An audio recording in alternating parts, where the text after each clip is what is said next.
Hi, I'm Avery with Clay Revolution, and today we're going to be going through some of the beginner supplies as well as some different techniques and methods for making your own metal clay jewelry. You may notice some of the supplies that I have out right now. I have my liberation spray, which is a silicone release agent, my gauges, the brush for my release agent, and then the texture mat that we'll be working with today. You'll also want some mini circle cutters. These are really great for being able to get the clay out for making jewelry. Then of course we have our roller and our metal clay. We're using 999 Project X. And now let's talk some about our gauges. First we have 0.5 millimeter gauges. These are great for earrings. Next, the green ones are 0.75.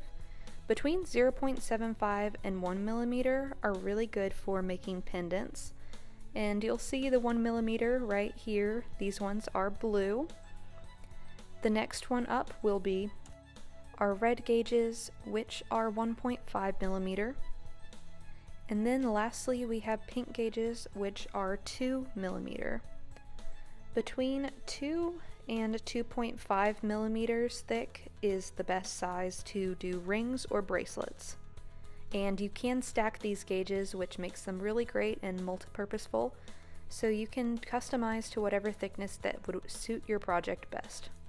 Without further ado, let's get into our project. Today I'm using a Lincora Designs texture mat. This one is available on our website, so be sure to check it out, as well as Liberation Spray, which is our silicone release agent.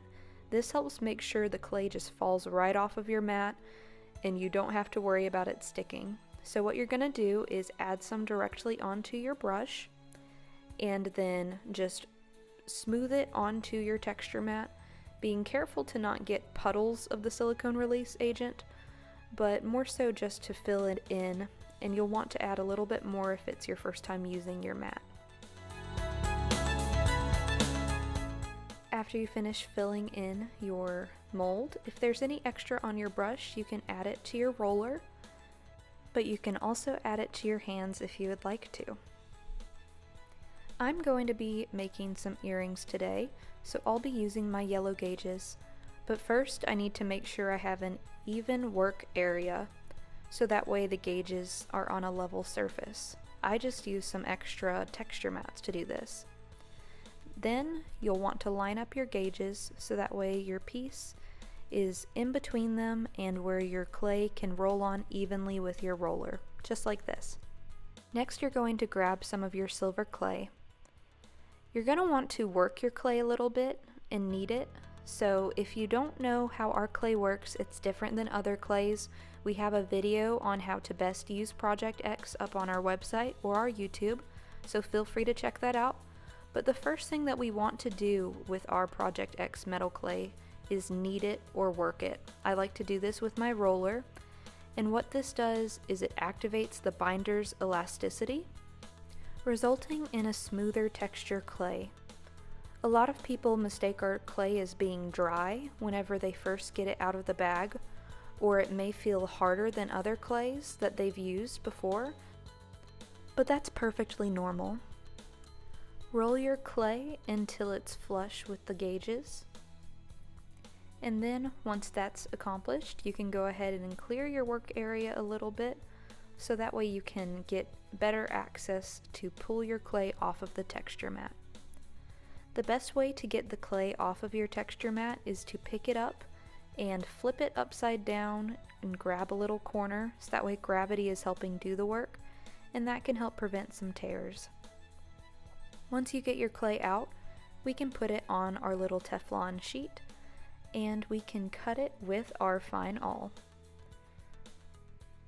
After it's cut out, we'll set it on a warmer on low heat to dry for 15 minutes or longer depending on the thickness of your piece. But don't forget to cut out your holes for jump rings or your hardware so you can have finished earrings. When you add the hole, you want to be sure to leave a little bit of space to the edge because your clay will shrink inward. While this is on the heat, I'm going to go ahead and show you a few different techniques. First, making snake rolls. You can use a snake roller like what we have in our store. This makes coiling a breeze. So all you have to do is work your hand back and forth, and you can move gently away from yourself, and you'll notice your coils start to take form. Or if you'd rather, you can roll out your snake rolls with your fingertips. But here's our finished coil using the snake roller. And here is our example rolling it out with your hands. I'm using my fingertips because you don't want to use the palm of your hand on your clay as much, since that's the hottest part of your hand. And of course, metal conducts heat, so it can dry out your clay quicker. So I'm kind of working my fingers apart where I'm stretching the clay and trying to keep it even. But there is the hand-rolled snake roll. Then if at any point your clay is getting dry, check out our X2O. Just a small drop of this helps. So what I'm doing is I'm going to add a little bit on this coil. Is getting some cracks because I've been working with it for a while, and I'm going to integrate it in quite well, so just mixing it into our clay, and that will really help it just get more of a creamy texture, and you'll feel the work life basically being restored whenever you use some of our X2O solution. Now let's do some work with molds. I'm going to be using this little cute flower mold. And first I'm going to take a little piece of clay and mash it into my mold, and I did use some liberation spray in my mold. That really helps with just being able to get your clay out and not have to worry about it sticking. When you're ready, you can flip the mold to pull out your finished piece, and then I'm going to take my awl and cut around to get some of the excess clay off. After which I'm going to just set it to the side underneath a little hydration cup. So I sprayed a little bit of water on the inside of my lid, and then I just put that right on top of my flower to help keep it from drying out while I work on what I'm going to be sticking this little flower to. Now that I have my piece ready, I'm going to just add some finishing touches. You can do that with silicone tip tools. So I'm just going to add some details to my flower, and then after that I'll be ready to score the back and put it onto my little pendant. I've about gotten my clay how I want it to be, so now I'm going to go ahead and flip this over and use my fine awl to score the back of my flower. I do that by making almost a little bit of a crosshatch, so just little indentions into the clay that I'll be able to add some water to, which will help this stick to my pendant. I've now added some water onto my flower, and I'm just going to lightly press it onto my pendant where I want the flower to go. This is a way that you can bond your clay together, but there are multiple different ways. You could also do crosshatches on both sides, doing wet clay construction, or if you would like to, you can use things like oil paste or water paste, which we carry in our shop, and both of those help give a strong bond. Oil paste helps a little bit more than water paste, but both of them are great to be able to ensure that your clay pieces are stuck together. Another tip about working with molds is you don't have to use the full depth of your mold. I'm going to show this in another piece. So first, I'm using a template from Clay Revolution to cut out the shape that I would like to have. And after I have my shape completely ready, I'm going to go ahead and grab my flower mold again. But this time, I'm not going to fill the mold all the way with the clay, but rather get a smaller piece of clay and press it deeper into the mold so I have a less deep piece. To attach my flower, I'm going to wet both the piece that I'm going to put it on as well as the flower, then set it on. Then I go around and I finish off some of the edges, try to make it smooth, but I will be able to do more of that with sanding at the end.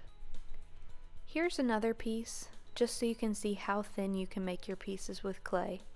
So this was a really tiny flower that I did by filling in the mold, and then just taking it out, making sure to use release agent. This is a great way to cut back on how much clay you're using. Once your pieces are completely dry, you can go ahead and fire them. I'm using a butane torch, and I'm going to be getting my clay up to 1650 degrees for 2 minutes, keeping in mind that our 999 silver clay melts at 1750 degrees. If you need any help, feel free to reach out and one of our support members will be more than happy to help you.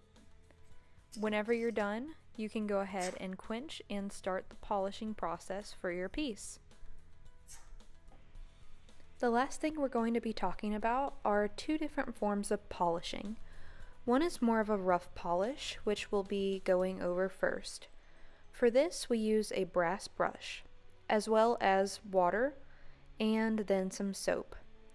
The soap works as a lubricant, so the brass doesn't come off onto your silver piece. After you've brushed it until you're happy with it, you can then go ahead and start using your burnisher. You want to use it with the curved side down instead of using it with the pointy tip. You should be able to see your silver starting to really sparkle whenever you're using the burnisher, but what you use for polishing is really up to your personal preference. The next method that we'll be doing is using a polishing motor that you can get from Clay Revolution. And so I'm only working up 2 grits right now, but starting with the white wheel, you can see the difference that this makes, especially on the back of your piece. I just work across the piece, holding it underneath and supporting with my pointer finger. You want to be careful though, because if you let go, then the wheel can catch your piece and throw it back out of your hands. All in all, these are both really great ways to polish your pieces. If you have any questions about learning to use your metal clay, feel free to reach out to us directly. You can contact us through our website and we will be more than happy to help you on your metal clay adventure. Thank you so much for allowing us to help you thus far, and we hope that you got something out of today's video. Stay tuned for more in our video library and to be able to learn more about metal clay tips and tricks.